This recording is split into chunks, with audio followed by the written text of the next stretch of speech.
Good evening, ladies and gentlemen. For those of you who don't know us, this is Sam, Joe, and I'm Jack.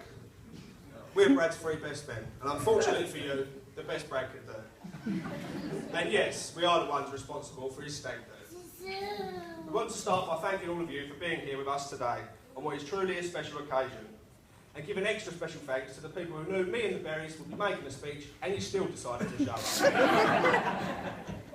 As I'm sure you're all aware, one of the roles of best men, or best man, is to humiliate the groom during the speech.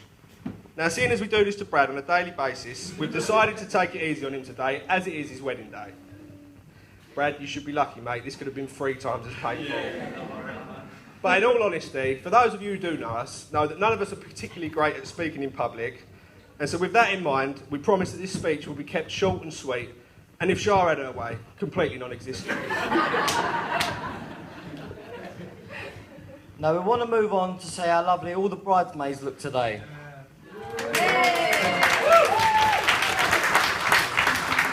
I think you will agree, they scrub up pretty well. And we hear they've done a fantastic job in persuading Shah to wear her own dress today, and not the dress the girls bought for her for her hen do in Barcelona. We hear she put up quite a fight, but the girls managed to pin her into her original dress today, and that's the one you see her in now. The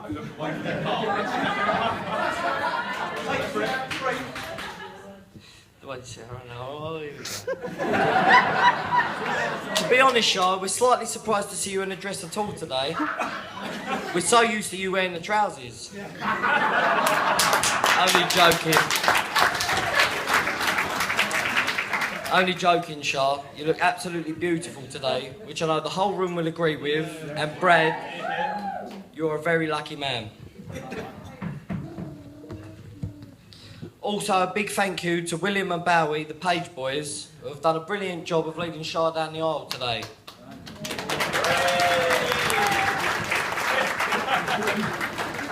And a special mention to Penny the Flower Girl, who also done a wonderful job in scattering petals, and who is lucky enough to share her second birthday with Shah and Brad's special day. Thank you, Penny. Clearly today has been a fantastic day with no expense spared. Shah, you have done an amazing job arranging this wedding, and we all know how hard you have worked towards it. The last few months haven't exactly been stress-free for you or Brad, but you have proven that you're an amazingly strong woman, and we hope that you enjoy every moment of this special day. Can we have a massive round of applause for Shah, please?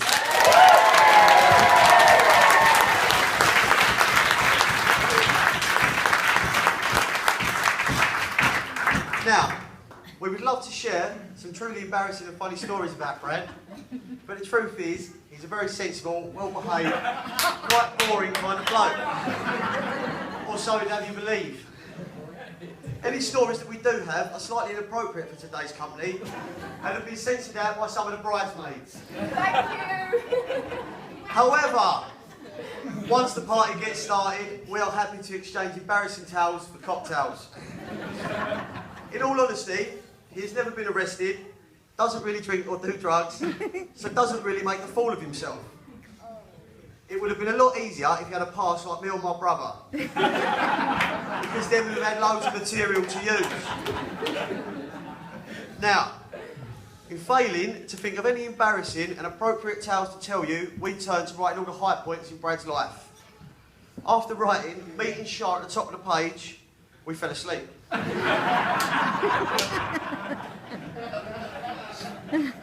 Over the years, what we have come to know for definite about Brad is the following. After what we witnessed on the stag do, he definitely needs some more snowboarding lessons. And, to be honest, he needs to learn how to sink a few with the boys. Although he's not a great drinker, he can eat more cream cakes than his 3 best men put together, in bed, with Shah, and Bill, if you think he's going to brush his teeth after that, you're mistaken.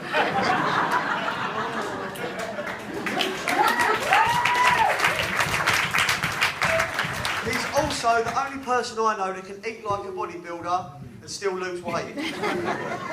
His close friends know he's into his hygiene, He loves a good long shower, and he takes his appearance very serious too, and would probably lay on a sunbed for a week if he was allowed. We also know that Brad is in a league of his own when it comes to snoring. We're hoping you can consummate the marriage before that happens this evening. He always seems to be happy no matter what, and has a very big heart which he wears on his sleeve. He really is the most genuine guy you'll ever meet, helps out people whenever he could, and would do absolutely anything to see Charlotte happy. Oh, and he's never too old to be spoon-fed his dinner by his mum Julie. And he's never too straight to be spooned by me or my brother on the mountain, which we found out recently.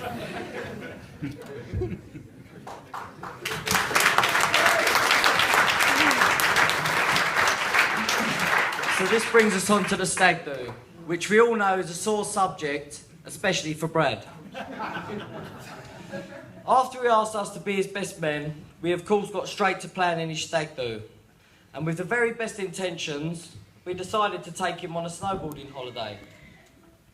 Firstly, because we knew this would be the perfect stag do for Brad, and secondly, we wanted an excuse to hit the mountain without the girls. Up until the night we kidnapped Brad from his bed, he was completely unaware of where he was going. He awoke to 7 of his closest friends, screaming for him to get up and out of bed, but his mate Murray was keeping his gherkin off the GoPro footage that we was filming.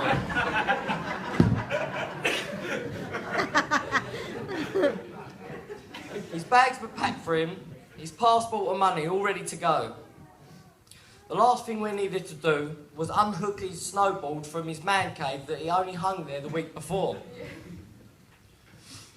So after landing in Geneva and having 3 really good days on the slopes, with the best snow that we'd all experienced, we felt like we'd achieved what we set out to do when Brad turned to us on a chairlift and said that he still couldn't believe that he was here and he had the few best days snowboarding that he'd ever had.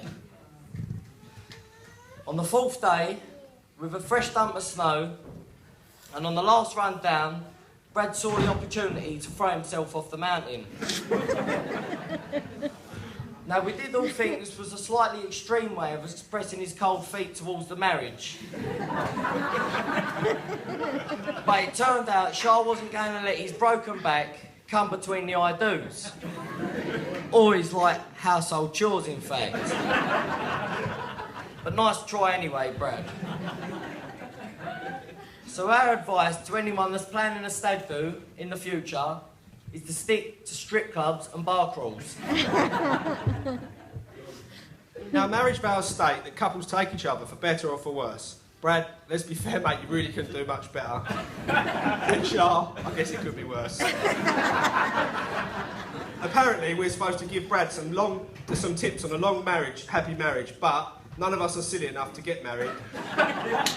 So we've had to search the internet for the top marriage survival tips, and here they are for you. Firstly, set out the ground rules and establish who's boss, and then do everything Shah says. Secondly, never be afraid that Shah's going to leave you. She spent time training you. She's not just going to throw that away.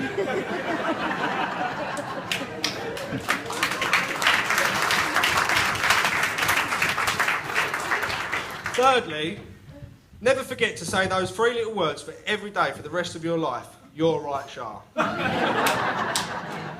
Whenever you're wrong, be a man and admit it. Whenever you're right, just say nothing at all. And lastly, can everyone with a partner please turn to them and stare into each other's eyes?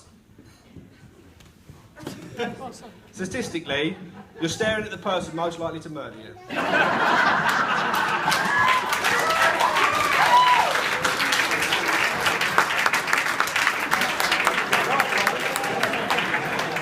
Well, I'm sure that by now you will be glad to hear that we are almost done. We just want to say what a perfect couple you both make, and we hope you live a long and happy life together. Now, all that remains for us to do is to ask you to charge your glasses, stand, and join us in wishing the new Mr. and Mrs. Aylott, Aylott,